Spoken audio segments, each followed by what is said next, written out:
అట్లాగే ఇంకొక మాట కూడా నేను అడుగుతా ఉన్నా అధ్యక్ష. ఎస్, రాహుల్ గాంధీ గారు ఒక నినాదం ఇచ్చారు అధ్యక్ష.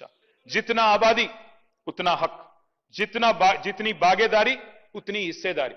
మంచి మాట అధ్యక్ష, మంచి మాట, మంచి ఆలోచన, డెఫినెట్లీ ఆచరణీయం, అనుసరణీయం, తప్పకుండా సాధించాలి.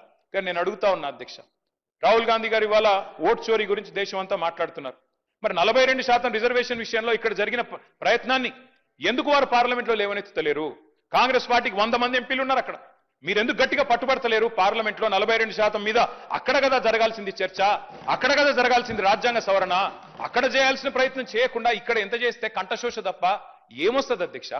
అల్టిమేట్ గా చేయాల్సిన చోట చేయాల్సిన కాడ ప్రయత్నం చేయకుండా ఇక్కడ ఉండే మన బీసీ బిడ్డల్ని మభ్యపెట్టడానికో రేపు స్థానిక సంస్థల ఎన్నికల్లో కొంత ప్రయోజనం పొందడానికో ప్రయత్నం చేసినా ఇవాళ మేధావులు, జస్టిస్ ఈశ్వరయ్య గౌడ్ లాంటి మేధావులు, మన మాజీ రిటైర్డ్ అధికారి చిరంజీవులు గారు లాంటి మేధావులు అందరూ కూడా మాట్లాడుతున్నారు. బలహీన వర్గాల బిడ్డలు బయట వేదికల్లో మాట్లాడుతున్నారు. రాజ్యాంగ సవరణ చేయాలని చెప్పి కోరుతా ఉన్నారు.